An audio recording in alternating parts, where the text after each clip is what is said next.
राधा कृष्ण और गोपी की कहानी। एक बार श्याम सुंदर अपना श्रृंगार कर रहे थे।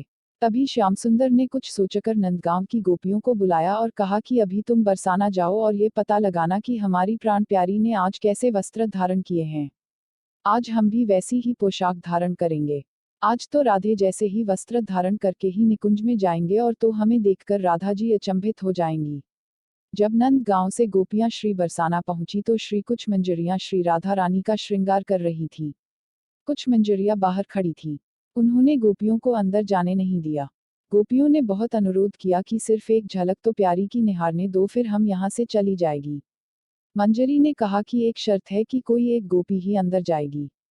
फिर एक गोपी अंदर श्री राधे की झलक के दर्शन करने गई। गोपी बिना पलके झपकाए श्री राधे की झलक के दर्शन करती रही।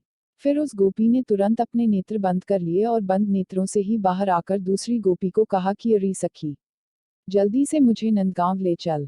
सभी सखियों ने कहा कि पहले श्री राधे के श्रृंगार का वर्णन तो कर सखी। गोपी ने कहा कि पहले जल्दी से मुझे श्याम सुंदर के पास ले चलो, वहीं पर बताती हूँ। उस गोपी का हाथ पकड़कर सखियां नंद भवन में ले आईं।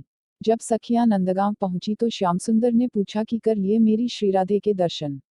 अब जल्दी से मुझे बता कैसे पोशाक धारण किए हैं, कितनी सुंदर लग रही थी मेरी प्यारी। तब गोपी ने कहा कि हमारी प्राण प्यारी को बड़े प्रेम से संभाल कर मेरे इन नेत्रों में समा कर लाए हूँ।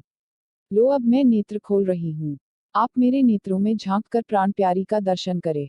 आहा, कितना अद्भुत भाव है, कितना समर्पित भाव है। ऐसा अद्भुत और समर्पित भाव सिर्फ ब्रिज की गोपिकाएं ही कर सकती हैं। तब श्याम सुंदर ने उस गोपी के नयनों में झांका तो बरसाने में श्रृंगार करती हुई श्री राधे दिखाई दी। श्याम सुंदर अपनी प्राण प्यारी की झलक पाकर उस गोपी के नेत्रों में ही खो गए। अपलक उस गोपी के नेत्रों में ही निहारते रहे। अपना श्रृंगार करना भी जैसे भूल गए, एक स्तंभ की तरह जैसे अचेतन हो गए हो। एक गोपी ने श्याम सुंदर को पुकारा तो चेतनवंत हुए। श्याम सुंदर उस गोपी पर बलिहारी जाते हैं और बोले, तू धन्य है गोपी और तेरा प्रेम भी धन्य है। तुम्हारे प्रेम ने तो नंद भवन में बरसाना दिखा दिया है। फिर श्याम सुंदर ने श्री राधे जैसा ही श्रृंगार और पोशाक धारण किए।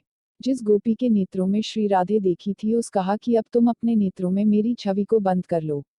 उस गोपी ने श्याम सुंदर को भी अपलक निहारा और थोड़ी देर में अपने नेत्रों को बंद कर दिया। श्याम सुंदर ने एक और गोपी से कहा कि इस गोपी को निकुंज में ले जाओ जहां श्री राधे बैठकर मेरा इंतजार कर रही हैं। वो सखी उसका हाथ पकड़कर निकुंज में ले आई, जहां श्री राधे अपने श्याम सुंदर का इंतजार कर रही थी। नंद गांव की गोपियों को देखकर उनसे पूछा कि श्याम सुंदर कहाँ हैं? जिस गोपी के नेत्र बंद थे उसने कहा कि श्याम सुंदर मेरे नेत्रों में समा गए हैं। ऐसा कहकर उस गोपी ने अपने नेत्रों को जैसे ही खोला तो श्री राधे भी उसके नेत्रों में झांककर अचंभित सी हो गईं।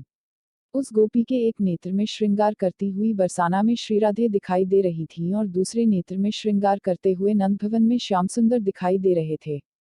उस गोपी के दोनों नेत्रों में प्रिया प्रियतम दोनों दिखाई दे रहे थे। तभी दूर से श्याम सुंदर अपनी बंसी की मधुर धुन बजाते हुए आते दिखे। दोनों एक दूसरे को देखकर अचंभित हो रहे हैं, क्योंकि जैसा श्रृंगार उस गोपी के नेत्रों में दिखाई दे रहा है वैसा ही श्रृंगार दोनों ने किया है। राधा जी उस गोपी को अपना हीरा जड़ित हार पहना देती है और आलिंगन करते हुए कहती हैं, तू धन्य है गोपी और तेरा प्रेम भी धन्य है। तूने तो अपने दोनों नेत्रों में मुझे और श्याम सुंदर दोनों को बसा लिया है। सीख, मन में पवित्र भावना हो तो किसी को भी अपने नेत्रों में बसाया जा सकता है।